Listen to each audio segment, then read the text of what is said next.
Hello दोस्तों, आप सभी का स्वागत है हमारे कृषि विज्ञान यूट्यूब चैनल पर। मैं Sachin Singh, assistant professor department of agronomy में कार्यरत हूँ।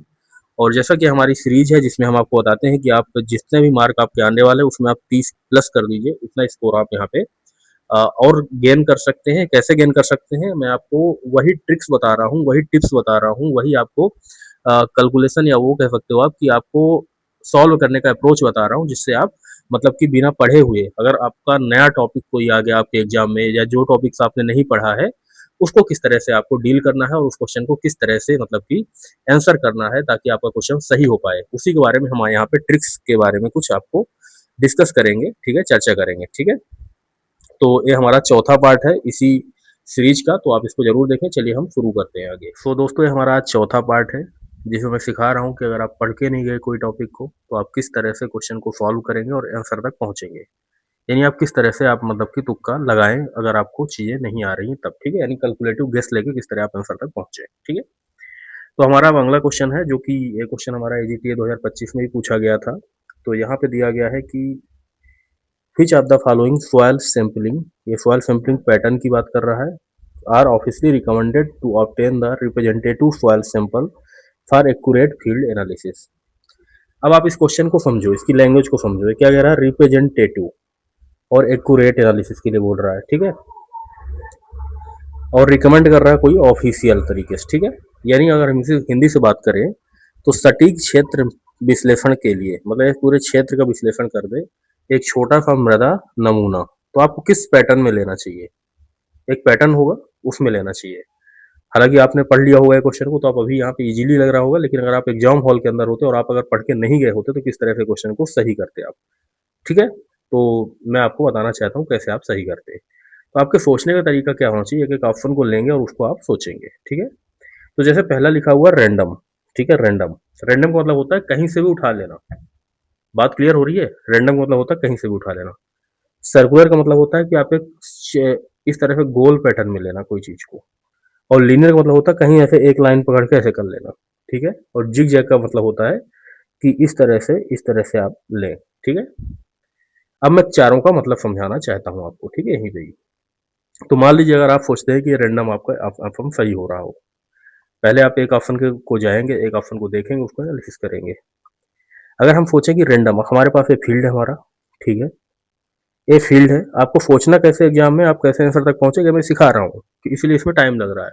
आपको थोड़ा ये काम को फास्ट करना है। जब आप इसको एक दो बार इस तरह की प्रैक्टिस कर लेंगे तो आप ऑलरेडी ये काम को फास्ट करना शुरू कर देंगे एग्जाम हॉल के अंदर। ठीक है, तो यहाँ पे देख लीजिए आप, ये आपका फील्ड है। अब आपको रैंडम, अब आपको बोला गया, रिकमेंड कर दिया कोई ऑफिसर ने कि आप रैंडमली जाके एक जो खेत है किसी भी मतलब कि किसान का, राम नाम का किसान है उसका खेत है, वहां पे आप सैंपल लेके आओ।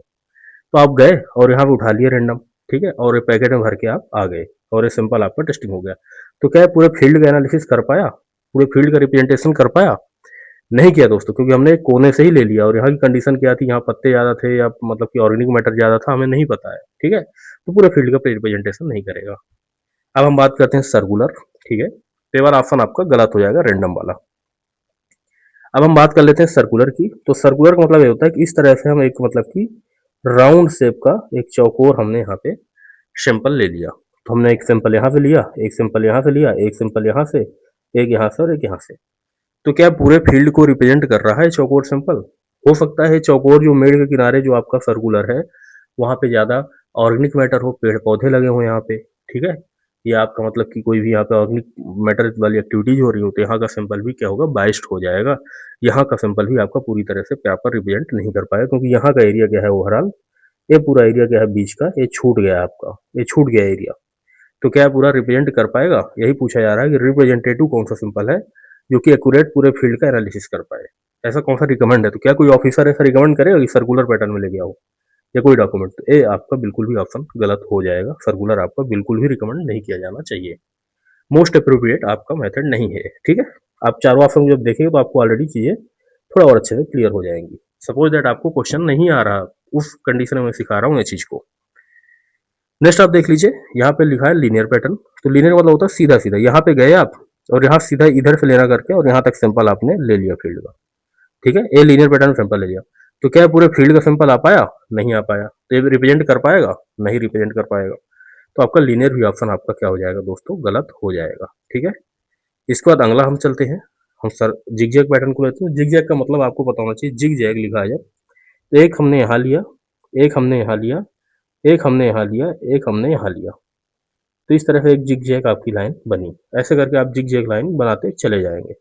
इसके बाद जिग जैग का मतलब होता है कि एक हमने यहाँ लिया, एक यहाँ ले लिया, एक यहाँ ले लिया, एक यहाँ ले लिया, एक यहाँ ले लिया, ऐसे करके ये जिग जैग पैटर्न जो है आप देखिए, इस तरह आप देख रहे हो पूरे फील्ड का सिंपल आपने कलेक्ट कर लिया है जिग जैग पैटर्न से। तो आपका ये क्या पूरा रिप्रेजेंट कर रहा है पूरे फील्ड को, एग्जैक्टली ये पूरे फील्ड को रिप्रेजेंट कर रहा है। ठीक है, तो यही आपसे क्वेश्चन पूछा गया है कि कौन सा मतलब कि जो सटीक क्षेत्र के विश्लेषण के लिए मृदा का नमूना प्राप्त करने की कौन सी विधि है, प्रॉपर प्रतिनिधि करता है जो कि आपका मृदा नमूना। ठीक है, तो यहाँ पूछा जा रहा है कि सॉइल सैंपल कौन सा पैटर्न आपको लेना चाहिए, तो आपका पैटर्न होना चाहिए दोस्तों zig zag pattern.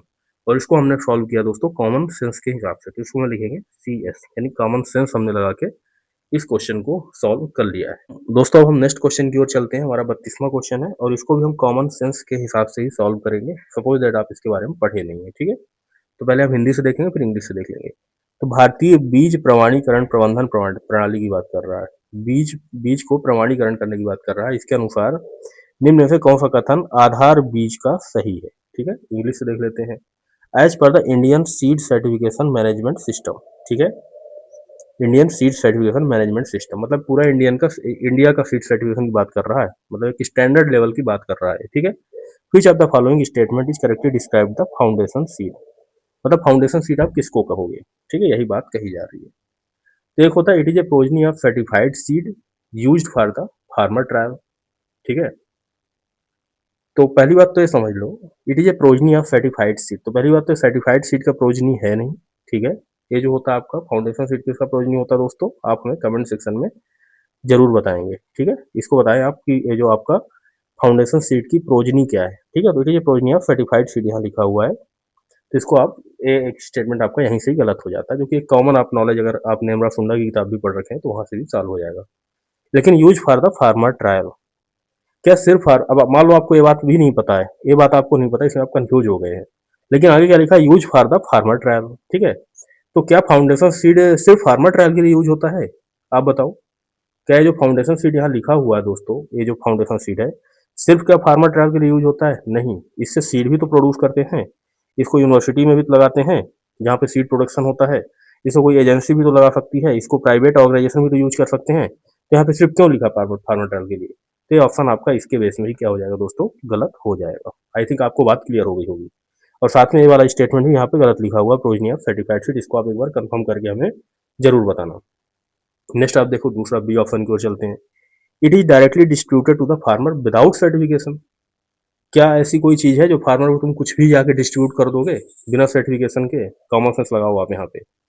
Directly distributed to the farmer, क्या ऐसी चीज है, ऐसी कोई पॉकेट आपने देखा है कि आपको सीधे डायरेक्टली डिस्ट्रीब्यूट कर दिया जाए, कितना मतलब कि एकदम वैसा सा मतलब डायरेक्टली बोल रहा है एक्सट्रीम वर्ड कि डायरेक्टली डिस्ट्रीब्यूट कर दो फार्मर्स को। ठीक है, और फिर विदाउट सर्टिफिकेशन कह रहा है। ठीक है, तो क्या ऐसा मतलब पॉसिबल है ग्राउंड लेवल में, आप सोचो इस चीज को, क्या पॉसिबल है ऐसा, या ऐसा कभी ये मतलब एक स्टैंडर्ड सीड सर्टिफिकेशन मैनेजमेंट की बात कर रहा है। अच्छा एक बात और समझो, यहाँ पे बोल रहा है कि इंडियन सीड सर्टिफिकेशन मैनेजमेंट की बात कर रहा है, और यहाँ कह रहा है कि विदाउट सर्टिफिकेशन, तो यहाँ से ही ये ऑप्शन गलत हो जाएगा आपका। आप सोचो ये बात, ये इसी के बेस में गलत हो जाएगा। यहाँ ऊपर कह रहा है सेंट्री सर्टिफिकेशन मैनेजमेंट की बात कर रहा है और यहाँ विदाउट सर्टिफिकेशन लिख रहा है, तो इसके बेस में भी क्या हो जाएगा, ऑप्शन आपका गलत हो जाएगा दोस्तों। ठीक है, नेक्स्ट आगे बढ़ते हैं। इट इज डिस्ट्रीब्यूटेड ओनली, जहां भी एक चीज याद रखना, जहां भी ओनली आएगा उसका 95% केस में वो वाला आंसर क्या होता है दोस्तों, गलत माना जाएगा। ठीक है, गलत इसलिए होता है क्योंकि ओनली, कभी कोई चीज ओनली हो ही नहीं सकती है एक चीज। ठीक है, सिर्फ एक ही चीज नहीं हो सकती कभी कोई चीज, उसका एक भी अगर निकल आया ना कोई भी, तो आपका वो ऑप्शन गलत हो जाएगा। अगर आप मतलब कि ओनली का स्टेटमेंट का मतलब होता है स्ट्रीम वर्ड। ठीक है, इसको समझो कैसे गलत हो रहा है सेंटेंस, इसके बाद आपको एग्जाम्पल समझाऊंगा तब समझ में आएगा आपको। यहाँ पे लिखा है कि it is distributed only to the private seed producer, तो क्या मतलब कि फाउंडेशन सीड जो है सिर्फ मतलब कि प्राइवेट सीड प्रोड्यूसर को आप दोगे, जो सीड टू सीड रिटेलर। ठीक है, आगे क्या लिखा है, टू सीड रिटेलर, तो डिस्ट्रीब्यूटेड ओनली बाय प्राइवेट, ये समझ ही नहीं आती है बात, आप समझो इस चीज को। क्या कह रहा है, only by the private seed producer. क्या सिर्फ प्राइवेट सीड प्रोड्यूसर ही फाउंडेशन सीड आपको सीड या फाउंडेशन बीज जो है आपको देंगे? ऐसा बिल्कुल भी नहीं है, ठीक है ना, ये चीज समझ लीजिए। और दूसरा, सीड रिटेलर के पास ही जाएगा बस? क्या फार्मर्स को सीड नहीं दिया जाएगा? अलग आपकी यूनिवर्सिटी है उनको सीड नहीं दिया जाएगा? क्या आपके मतलब कि जो एनजीओ है उनको सीड नहीं देंगे? ऐसा सोचो आप। तो ये क्वेश्चन, ये ऑप्शन ही क्या होगा, एक्सट्रीम होगा, ये ऑप्शन आपके यहाँ से गलत हो जाएगा, ठीक है। अब हम लास्ट ऑप्शन की ओर आते हैं। तो यहाँ पे क्या दिया हुआ है, it is produce from the breeder seed, ठीक है। तो देखो ये वाला ऑप्शन जो है, जब दो सिमिलर ऑप्शन दिखे ना, तो आप एक बात समझना कि उसमें से कोई एक सही होगा। तो यहाँ पे देखिए दो ऑप्शन आपके सिमिलर लग रहे होंगे। एक ऑप्शन है कि it is a progeny of certified seed, यहाँ पे लिखा है it is a progeny of certified seed, और यहाँ पे लिखा है it is produce from the breeder seed. तो इस तरह की जब दो स्टेटमेंट आ जाए ना, तो इसका मतलब दो में से कोई एक सही होने वाला है। ऐसे आपको आगे भी मैं करके दिखाऊंगा किस तरह से दो में से एक कोई सही हो रहा है। ऐसी बात जब होती है, दो ही स्टेटमेंट में एक वजह से बात कर रहा है, तो इसको हम आगे जब आप प्रैक्टिस करोगे एक दो बार, तो आपको चीजें और अच्छे से क्लियर होंगी। तो क्या लिखा है, it is a progeny of certified seed. यहाँ पे क्या लिखा है, it is produce from the breeder seed, मतलब it is a progeny of breeder seed, ठीक है। इसका मतलब यही है। And it must meet IMSCS, यानी Indian minimum seed certification standards. इसका मतलब यह है कि मस्ट बी मीट, मतलब आपका जो इंडियन मिनिमम सीड सर्टिफिकेशन जो स्टैंडर्ड है, जो कम से कम आपका एक स्टैंडर्ड होना चाहिए सीड सर्टिफिकेशन, वो आपका पूरा करना चाहिए। तो देखिए कितनी बैलेंस बात इसने कही है, यहाँ पे कितनी बैलेंस बात कही हुई है, ठीक है। डी वाले में आप एक बार हिंदी में देख लीजिए। इसका उत्पादन प्रजनक बीज से किया जाता है, ठीक है। और इसे IMSCA यानी कि Indian minimum seed certification standard जो है उसके मानकों को पूरा करना होता है। तो बिल्कुल सही है, एकदम स्टेटमेंट बैलेंस, संतुलित भाषा बात कर रहा है, संतुलित स्टेटमेंट यूज कर रहा है, ठीक है। तो आपका एक जो आंसर है आपका डी वाला यहाँ पे सही हो जाएगा दोस्तों। और इसको हमने अपने कॉमन सेंस के बेस में ही इस आंसर में भी हमने सॉल्व किया। इस क्वेश्चन को हमने कॉमन सेंस से सॉल्व किया है, विदाउट नॉलेज, ठीक है। ये जो बात है इसको आपको जरूर याद रखना, अभी यहाँ पे ध्यान रखना है। आगे हम इसकी प्रैक्टिस कराएंगे, तो कुछ 3-4 क्वेश्चन में यही हमारी ट्रिक इंप्लीमेंट हो रही होगी। जो कि लिखा है प्रोजनी ऑफ सीड सर्टिफिकेशन, यहाँ पे लिखा है आपका produce from the breeder seed, मतलब एक जैसे सिमिलर बातें यहाँ पे हो रही है। इसका मतलब इन दोनों में से ही सही होने के चांसेस हैं, ये दोनों आपके गलत हो जाएंगे, एलिमिनेट हो जाएंगे। आप 50-50 आप आ जाएंगे। 50-50 में आप देखेंगे कि संतुलित भाषा यहाँ पे यूज हो रही है, एक मिनिमम स्टैंडर्ड्स फॉलो करना चाहिए। यहाँ बोल रहा है सिर्फ फार्मर ट्रायल यूज करते हैं, तो आपका इस बेस में भी आप इसको आप देख के आप गलत कर देंगे वाले को और इसको सही कर देंगे, ठीक है। नेक्स्ट चलते हैं आगे, 33 नंबर क्वेश्चन। एक क्वेश्चन एकदम फैक्चुअल क्वेश्चन है, और एक क्वेश्चन आपको याद होगा तभी आप कर पाएंगे, ठीक है। इसमें ट्रिक काम नहीं कर रही है हमारी, तो इस तरह क्वेश्चन को आप छोड़ भी सकते हैं वहां पे एग्जाम हॉल में, अगर नहीं आ रहे हैं तब, ठीक है। तो यहाँ पे क्या लिखा है, which of the following act paved the way for establishment of the cooperative extension service, यानी कोऑपरेटिव एक्सटेंशन सर्विस जो आपकी बनी है, तो कौन से एक्ट से इसको पावर मिलती है कि हम इस तरह की मतलब कि कोऑपरेटिव एक्सटेंशन सर्विस बना सकते हैं। तो स्मिथ लीवर एक्ट था जो 1914 में आया था, ठीक है। स्मिथ लीवर एक्ट है, यहाँ पे भी लिखा हुआ है स्मिथ लीवर एक्ट अधिनियम 1914 में, ठीक है। तो आप इसको याद रख लीजिए। और एक क्वेश्चन थोड़ा सा हम इसको मानते हैं कि हमारा ट्रिक से सॉल्व नहीं हो रहा है, हमारा बेसिक किताब से भी हो सकता है, बेसिक किताब में दिया हो, मेरे को एग्जैक्ट याद नहीं है, बट हमारे मतलब ट्रिक के वजह से सॉल्व नहीं हो रहा, नॉलेज चाहिए इसके लिए, या मतलब फैक्चुअल याद होना चाहिए चीजें, ठीक है। अब एक बात और देख लीजिए, यहाँ पे ये वाला क्वेश्चन है आपका, निम्न में से कौन सा रिले क्रॉपिंग के बारे में पूछा है।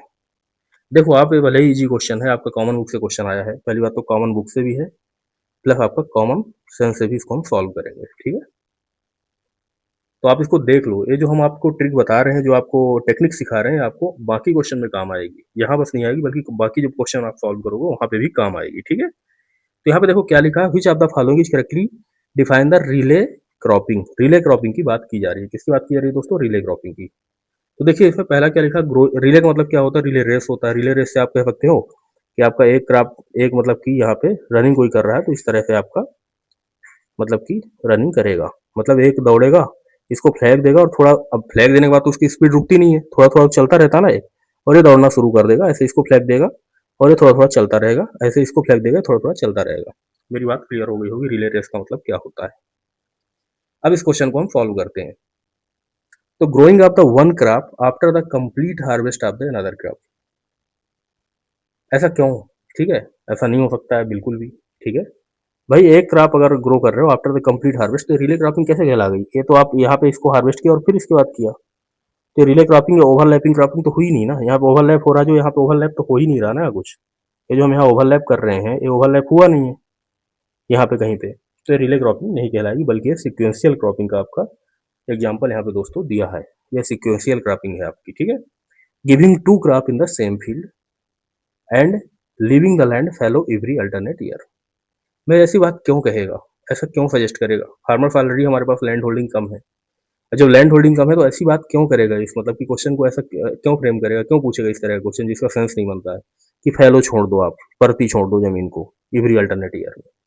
भाई अगर एवरी अल्टरनेट ईयर में आप जमीन को खाली छोड़ दोगे हर साल पूरी, ठीक है, पूरे साल खाली रहेगी, कह रहा है कि मतलब कि ये बोल रहा है कि दो दो क्रॉप लेना है सेम फील्ड में, मतलब एक साल मान लो 1 ईयर, फिर सेकंड ईयर, ये कह रहा है कि इस साल आप दो क्रॉप ले लो, क्रॉप 1 क्रॉप 2 ले लो, और फिर पूरा दूसरे साल पूरी खाली छोड़ दो जमीन यार, ठीक है। ऐसा क्या करना चाहिए, या ऐसा क्या इकोनॉमिकल है हमारे इंडियन कंडीशन में? कहीं पे भी क्यों हम छोड़ेंगे खाली? तो ये ऑप्शन का कोई मतलब ही नहीं है, कुछ ही नहीं है ये ऑप्शन, ठीक है, ये गलत हो जाएगा हमारा।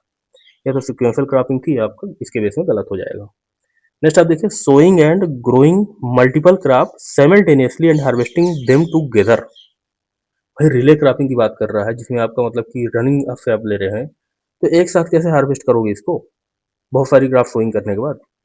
भाई sowing and growing multiple crops simultaneous, एक साथ मल्टीपल क्रॉप सोइंग करने के बाद एक साथ कैसे हार्वेस्ट करोगे? आपके पास इतनी कैपेसिटी है इंडियन में, या आपके पास इतना है कि आप एक साथ पूरा हार्वेस्ट कर दोगे, पूरा जितना भी लगाओगे? तो ये एक एक्सट्रीम आपका एक स्टेटमेंट बन रहा है, ये भी आपका इसी के बेस में गलत हो जाएगा, ठीक है। और देखो एक बार लास्ट हम देखते हैं ये वाला, कि seedling of the second crop into standing first crop before the harvest. ये सीधा सीधा इस जो हमारा ग्राफ है इसको डिफाइन कर रहा है, ठीक है। तो ये वाला हमारा डी यहाँ पे आंसर सही हो जाएगा दोस्तों, ठीक है। और मैं आपको बताना चाहता हूँ ये वाला हमारा कॉमन बुक से, कॉमन सोर्स से ये वाला क्वेश्चन आया है, और आपका बेसिक नॉलेज से भी आप क्वेश्चन को सॉल्व कर सकते हैं, कॉमन सेंस से भी सॉल्व कर सकते हैं। नेक्स्ट आगे देखते हैं, ये वाला क्वेश्चन आपको बहुत जरूरी है करना, ठीक है। ये जो क्वेश्चन है आपका, जो मैं मिलेट्स वाला करा रहा हूँ, इसमें बहुत सारे बच्चों ने इस क्वेश्चन को गलत किया है, ठीक है। कुछ लोगों ने अटेम्प्ट ही नहीं किया है, इन्होंने उपयुक्त में से कोई नहीं कर दिया है, ठीक है। तो हम इसको सॉल्व करते हैं, बहुत इजी क्वेश्चन था, बहुत इजी, ठीक है। आपको मैंने एक बात बताई थी यहाँ पे ये वाले क्वेश्चन में, कि ये जो सिमिलर साउंडिंग हो रही है यहाँ पे देखिए, ये चीज़ जो है और ये चीज़ जो है यहाँ पे, ठीक है, यही चीज़ यहाँ पे भी काम करेगी। यहाँ पे देखिए आप, ये वाले पहले आप इस क्वेश्चन को पढ़ लो कि in order to enhance the awareness and promote the production and consumption of millets. मतलब ये कह रहे हैं कि यहाँ पे आपको मिलेट्स जो है, अनाज, मोटे अनाज जो है मिलेट्स है, इनके मतलब कि प्रोडक्शन को लेके और खपत को लेके बढ़ावा देने के लिए जागरूकता बढ़ाना है, ठीक है। तो इसके लिए कौन सा सही कथन है, किस स्टेटमेंट को आप सही कहेंगे, विच of the following statement is correct, इसकी बात कर रहा है, ठीक है। तो आपको बताया था मैंने, जो सिमिलर टाइप का जहाँ पे ऑप्शन रहता है वो क्वेश्चन आपका सही होने का चांस रहता है, ठीक है। तो सिमिलर टाइप का ऑप्शन यहाँ पे पहले आप देखेंगे, जब पूरा इस चारों ऑप्शन को पढ़ेंगे आप, तो आप एक तो आपका ए ऑप्शन है और एक डी ऑप्शन है, ठीक है। पहले तो आप इसको देख लीजिए, ए और डी को। तो ए और डी क्या कर रहा है, India rebranded millets as a nutricereal. यहाँ पे भी क्या बोल रहा है, millets was rebranded as a nutricereal. तो ये दो चीज आई, सिमिलर साउंडिंग हुआ यहाँ पे दोनों में, ठीक है। फिर इसके बाद क्या बता रहा है यहाँ पे अगला, कि इन 2023 की बात कर रहा है, यहाँ पे भी 2023 की बात कर रहा है, ठीक है। यहाँ कह रहा है कि नेशनल ईयर ऑफ मिलेट्स की बात कर रहा है, यहाँ पे क्या कह रहा है, international year of millets by the UN. बात क्लियर हो रही है कि नहीं हो रही है, ठीक है। अब देखो यहाँ पे, इसको अभी हम होल्ड करते हैं, दोनों को इसको होल्ड कर लेते हैं, पहले इनको हम कह देते हैं, इनको गलत प्रूफ करते हैं पहले दोनों को। तो यहाँ पे क्या है, UN declare 2080 as a national year of millets to promote millet export. भाई यहाँ पे क्या कह रहा है, प्रोडक्शन को और कंजम्पशन को बढ़ावा दे रहा है, यानी कि उत्पादन को और खपत को बढ़ावा दे रहा है। ये भाई साहब इस स्टेटमेंट में क्या बोल रहे हैं बी में, कि ये क्या है, एक्सपोर्ट की बात कर रहे हैं। क्या उत्पादन और कंजम्पशन में एक्सपोर्ट का वर्ड कैसे आ गया, हम उसकी बात तो नहीं कर रहे हैं यहाँ पे, यहाँ एक्सपोर्ट को बढ़ाने की बात कही जा रही है। तो ये वाला हमारा स्टेटमेंट क्या हो जाएगा दोस्तों, यहाँ पे गलत हो जाएगा ये, ठीक है। इसको हम रॉन्ग कर देंगे कि यहाँ पे एक्सपोर्ट की बात कर रहा है, एक इसलिए भी और दूसरा इसलिए भी कि मतलब कि हमारे मतलब कि स्टेटमेंट इससे मैच नहीं कर रहा है जो हमारी बात पूछी जा रही है। नेक्स्ट देखिए आप, millet were rebranded as a super grain in 2021 to boost the international trade. यहाँ पे भी यही सेम बात हो गई, यहाँ प्रोडक्शन की बात कर रहा है, कंजम्पशन की बात कर रहा है, इसको प्रमोट करना हमें, और यहाँ भाई साहब ने क्या कर दिया कि मतलब इंटरनेशनल ट्रेड करने की बात कर दिया। हिस्ट्री यहाँ पे गलत हो गया है, ठीक है? इंटरनेशनल ट्रेड की बात ही नहीं हो रही, प्रोडक्शन और कंजम्पशन की बात हो रही है।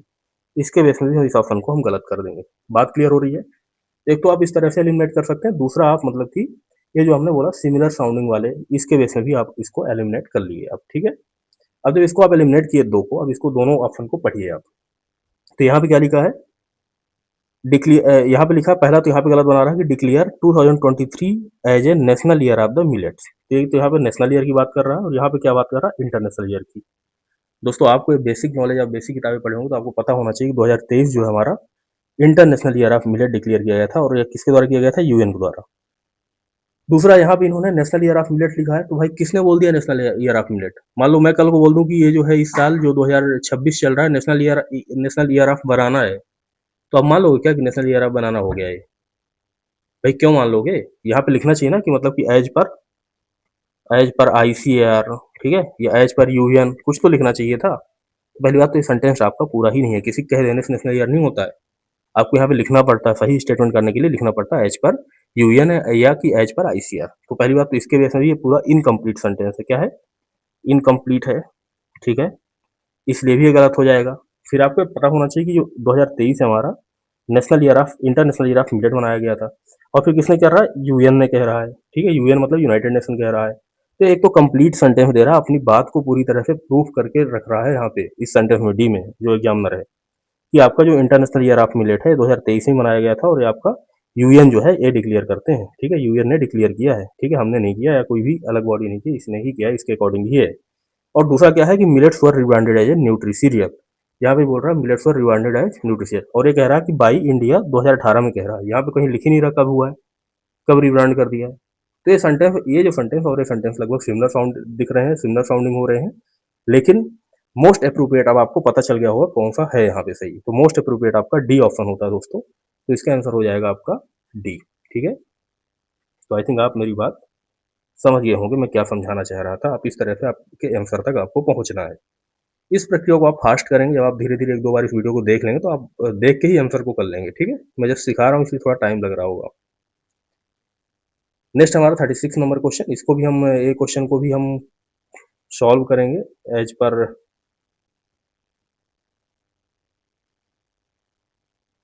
दोस्तों। अब हम देखते हैं 36 नंबर का क्वेश्चन, इसको भी हम कॉमन सेंस के बेस में ही सॉल्व करेंगे, मतलब कि ट्रिक का यूज करके कुछ गेस कैलकुलेटिव रिस्क लेके इसको हम सॉल्व करेंगे, ठीक है। तो यहाँ पे देखिए, यहाँ पे क्वेश्चन पूछा जा रहा है, पहले हिंदी से देख लीजिए आप, कि गायें स्तनपान के किस, स्तनपान लिखा, क्या लिखा है? स्तनपान, ठीक है। स्तनपान मतलब क्या होता है कि क्या कर रही हैं? दूध पिला रही हैं किसको? बछड़े को, ठीक है, यही होता है ना स्तनपान का मतलब।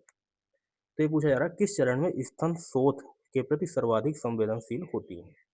इंग्लिश से देख लीजिए कि at which stage of the lactation, lactation मतलब कि दूध दे रही है, मिल्किंग हो रही है, ठीक है, क्या हो रही है? Milking. Are cow are most susceptible to the mastitis, तो मेस्टाइटिस नाम की एक डिजीज है जो कि कब होती है? पहली बात तो लैक्टेशन के टाइम पे होती होगी, ये लैक्टेशन के मतलब शुरू होते टाइम होती होगी, ठीक है।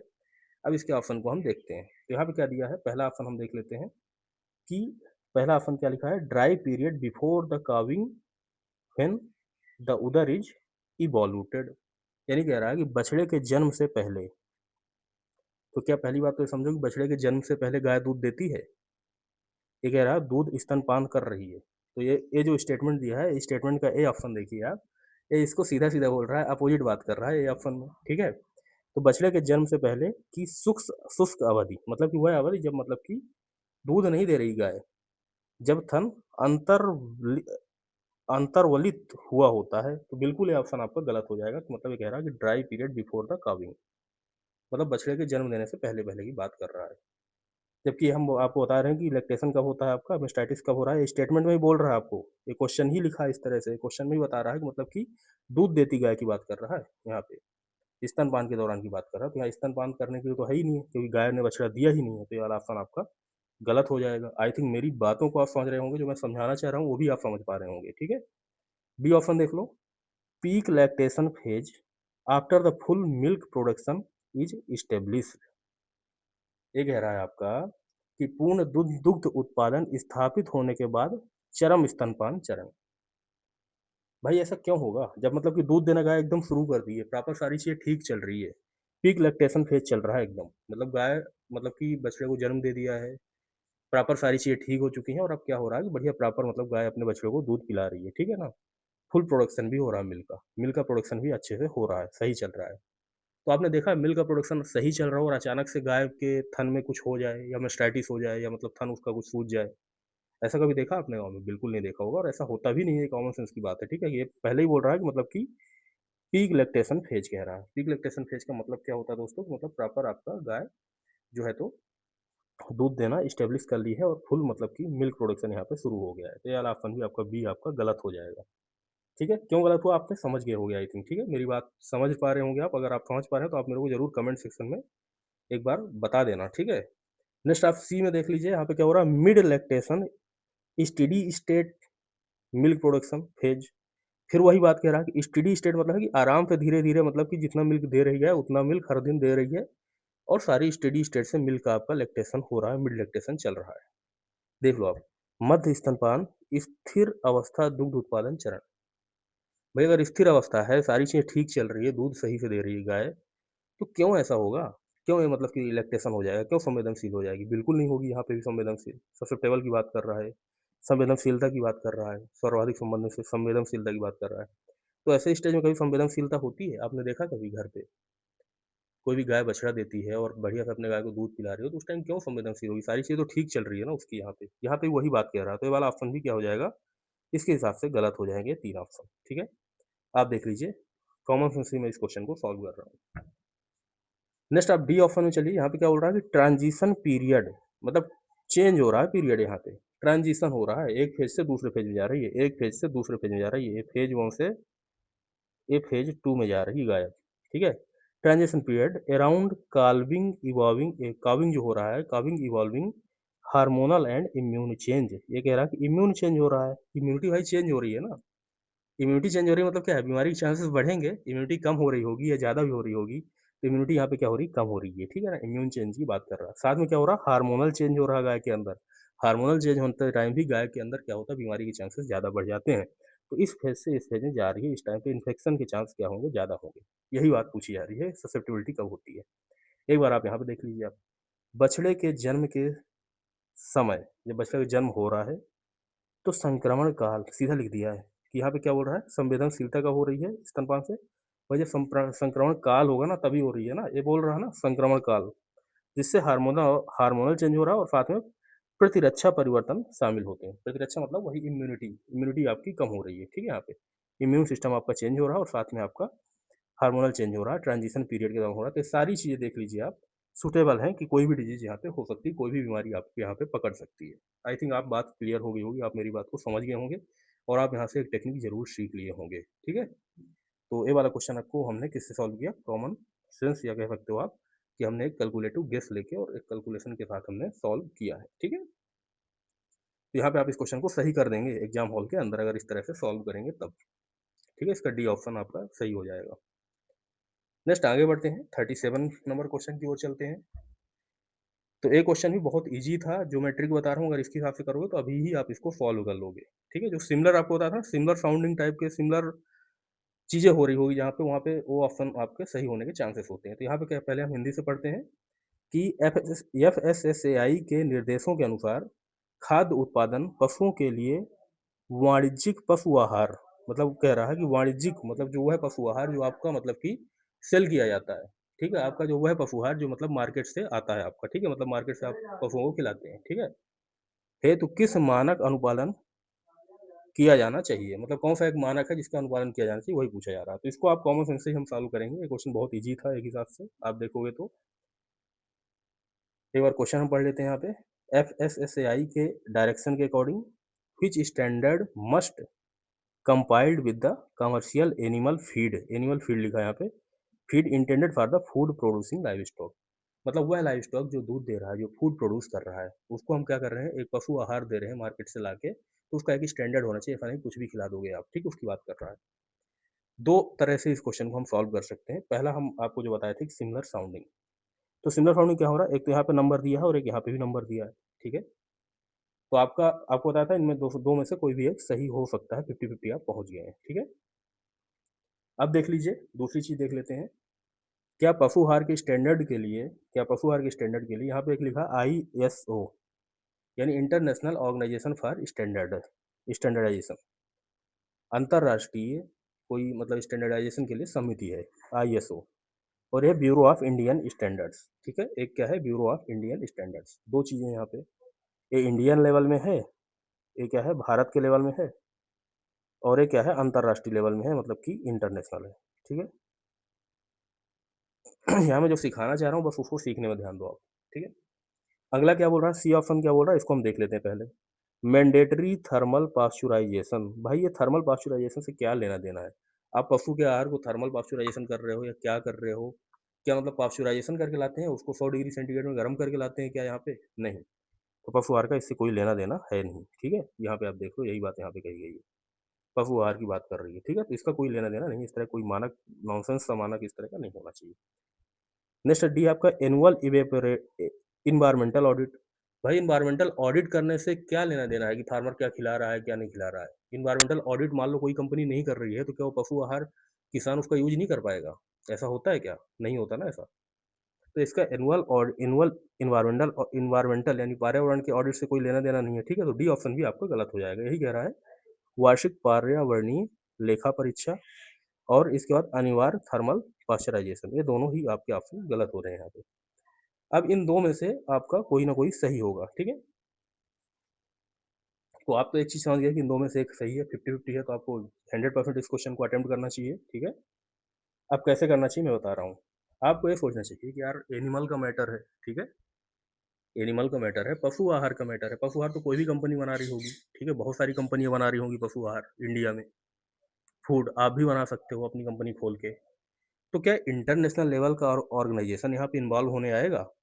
इंटरनेशनल ऑर्गेनाइजेशन ऑफ स्टैंडर्ड जो है आपका वो इन्वॉल्व होने आएगा? वहाँ से आएगा ये कि आप मतलब इंटरनेशनल लेवल में उसको रजिस्टर्ड कराओ, वहाँ से ऑडिट कराओ, वहाँ से आप रजिस्टर्ड कराओ और उसको अप्रूव्ड कराओ। ना तो इंटरनेशनल बॉडी के पास इतना टाइम होगा, आईएसओ के पास इतना टाइम नहीं होगा, और आपके पास भी इतना पशु आहार बनाने के लिए इतना करेंगे तो फिर तो कोई भी नहीं बनाएगा, ठीक है। लेकिन जो बीआईएस है क्या है यहाँ पे, ब्यूरो ऑफ इंडियन स्टैंडर्ड, ये क्या है आपका ब्यूरो ऑफ इंडियन स्टैंडर्ड है, ठीक है। ये चीज़ आप देख लीजिए यहाँ पे बीआईएस, ठीक है। तो बीआईएस जो है आपका ब्यूरो ऑफ इंडियन स्टैंडर्ड, ठीक है। तो ये आपका क्या करेगा, सर्टिफिकेशन करेगा। वो क्यों करेगा? क्योंकि इंडियन लेवल में देख रहा है, भारत के लेवल में चीज़ को डील करता है ब्यूरो ऑफ इंडियन स्टैंडर्ड। और ये है इंडियन स्टैंडर्ड 5052, ये इंडियन स्टैंडर्ड है। तो इंडियन स्टैंडर्ड के लेवल में होगा कि मतलब कि इंटरनेशनल स्टैंडर्ड के लेवल में जाओगे आप पशु आहार को करने के लिए? तो एक तो ये हो गया आपका। अब एक और इम्पोर्टेंट चीज़ बता रहा हूँ, जो कि बहुत इम्पोर्टेंट चीज़ है, जो कि जिसके बेस में आपको 100% क्वेश्चन आपका सही हो जाएगा। अब इसके बेस में आपने क्या किया, क्वेश्चन को आंसर को सही कर दिया। एक तो ये बेस हो गया क्वेश्चन को सही करने का। यहाँ पे 3 ट्रिक्स सीखने को मिल रही है। एक तो आपको सिमिलर साउंडिंग के बेस में आप 50-50 में आ जाओगे। दूसरा आप इनको मतलब कि इंडियन स्टैंडर्ड और एक आईएसओ स्टैंडर्ड, तो एक इंटरनेशनल लेवल का, एक इंडियन लेवल का, इसके बेस में आप सही कर लोगे। तीसरी बात जो मैं सिखाना चाहता हूँ यहाँ पे दोस्तों, तीसरी बात जो मैं सिखाना चाहता हूँ आपको, यहाँ पे क्या लिखा है, food safety and standard authority of India. क्या लिखा है? Food safety and standard authority of India. ये कौन सी बॉडी है? इंडिया लेवल की बॉडी है। तो इंडियन लेवल की बॉडी जब यहाँ डायरेक्शन दे रही है तो क्या इंटरनेशनल की फॉलो करेगी चीज़ों को, इंडियन लेवल की चीज़ों को फॉलो करेगी? तो इसीलिए क्या हो जाएगा, ब्यूरो ऑफ इंडियन स्टैंडर्ड को फॉलो करेगी दोस्तों, और इंडियन स्टैंडर्ड 502052 को करके, मतलब यहाँ पे हमारा जो पशु आहार होना चाहिए इस स्टैंडर्ड के बेस में होना चाहिए। हमारा जो मतलब कि एनिमल फीड है इस स्टैंडर्ड के बेस में होना चाहिए, ठीक है। तो आई थिंक आप बात समझ गए होंगे, आपके 3 तरीके पता चल गए होंगे। एक तो यहाँ पे आप क्वेश्चन को देखो, इसके बाद मैच करो यहाँ पे, ठीक है। और दूसरा आप मतलब कि दूसरा नंबर में आप एक क्वेश्चन और इसको देख के मैच करो। एक सिमिलर साउंडिंग हो रही है यहाँ पे, लेकिन नंबर से आपको कोई लेना-देना नहीं है, नंबर आपको रटने की ज़रूरत भी नहीं है, आप कोई नंबर रट के जाना भी मत वहाँ पे, कोई मतलब नहीं है, ठीक है। ये नंबर सिर्फ़ नंबर के लिए देना होता है उनको। इसके बाद आपका ये क्वेश्चन जो है आपका, इसके बेस में आप सही कर लोगे कि हाँ, इंडियन लेवल की बात हो रही है, तो इंडियन स्टैंडर्ड के हिसाब से बी ऑप्शन सही हो जाएगा। तो इसको भी दोस्तों हमने कॉमन सेंस के बेस में क्वेश्चन को सॉल्व कर लिया है, ठीक है।